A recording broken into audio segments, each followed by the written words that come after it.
श्री गणेशाय नमः। श्री जानकी वल्लभो विजयते सुंदर कांड की श्रृंखला में हम बात करने जा रहे हैं इस भाग में कि किस प्रकार से जामवंत जी ने हनुमान जी को शक्तियां याद दिलाई। वाल्मीकि रामायण किष्किंधा कांडम के श्लोकों द्वारा इस प्रसंग का हम आरंभ करते हैं। अनेक शत सहस्त्राणि विशालाणाम हरिवाहिनम जामवान समुदीक्षेयम हनुमान मथाब्रवीत।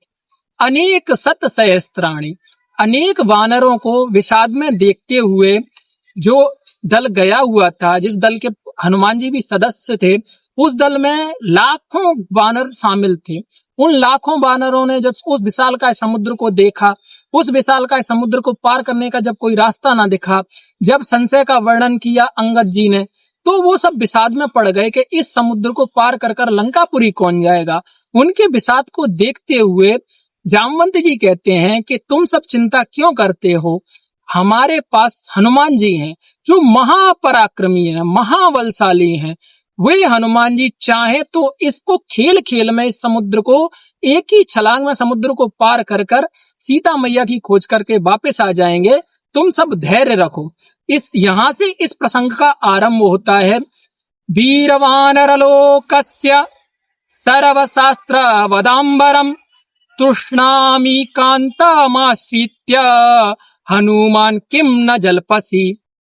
वीर वानर लोकस्य, हे वानरों में सर्वश्रेष्ठ वीर, हे वानरों में सर्वश्रेष्ठ हनुमान, सर्वशास्त्र वदाम्बर, तुम सभी शास्त्रों के ज्ञाता हो, तुम्हें वो समस्त ज्ञान है जो ब्रह्मा जी के पास है।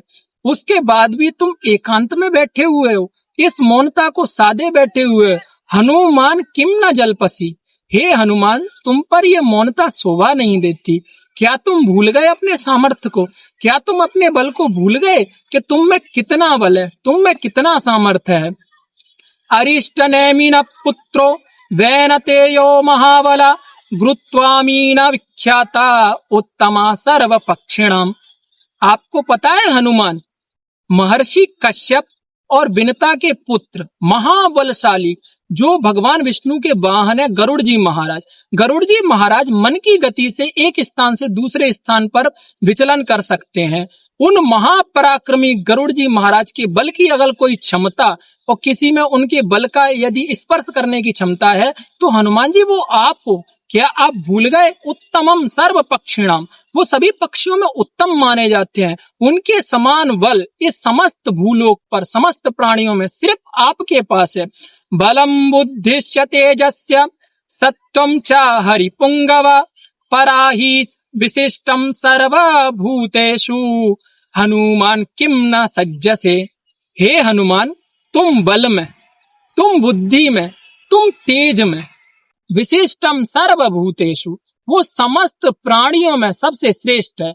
इसके पश्चात भी आप ऐसे मौनता धारण करे हुए बैठे हैं, आप इस प्रकार से अपने को असमर्थ किए हुए बैठे हैं। आपको याद है कि आपने बचपन में एक बार फल समझकर सूर्य को लिगल लिया था। क्यों लिगल लिया था? क्योंकि आप में इतनी क्षमता थी कि आप एक छलांग में सूर्य के पास पहुंच गए थे।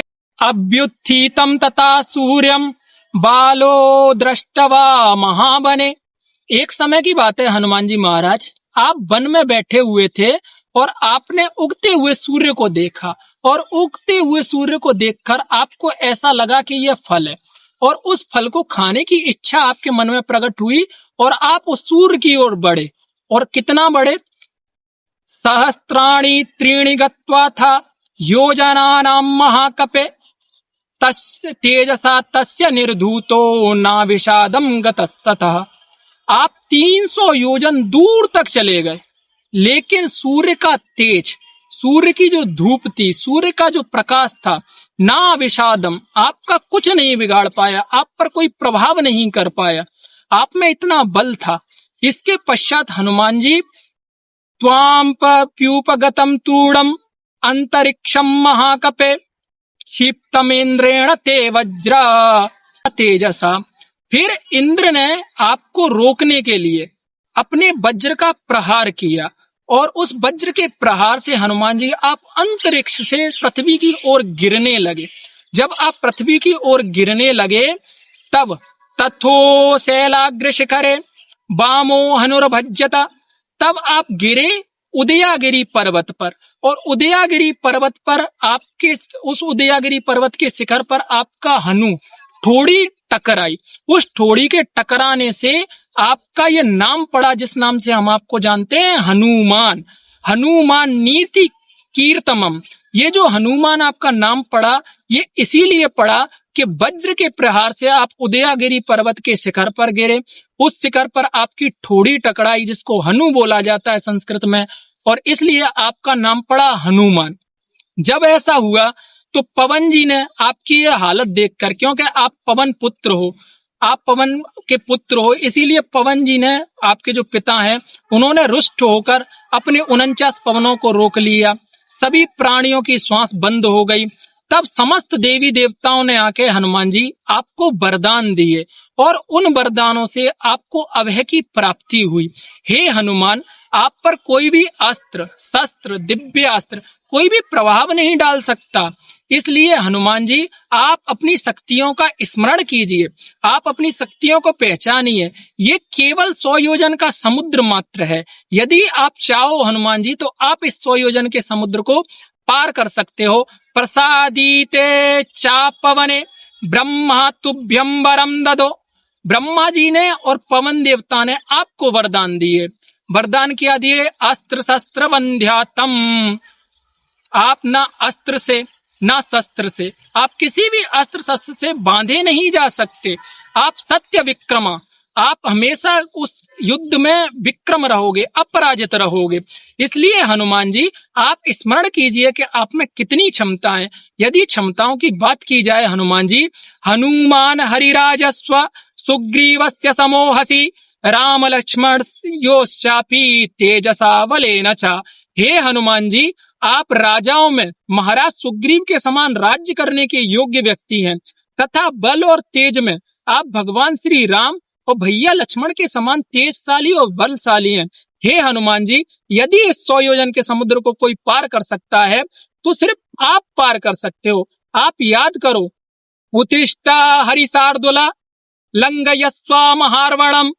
हे हनुमान जी, याद करो, उठो हनुमान जी, उठो, अपनी शक्तियों का याद करो कि आप कौन हो। जब हनुमान जी ने ये वचन सुने, साएव युक्तो हरिवृद्ध वाक्यम, जब हनुमान जी ने ये वचन सुने, वृद्ध जामवंत के ये उदार जब हनुमान जी ने वचन सुने, तो हनुमान जी में ज्ञान का प्रकाश हो गया।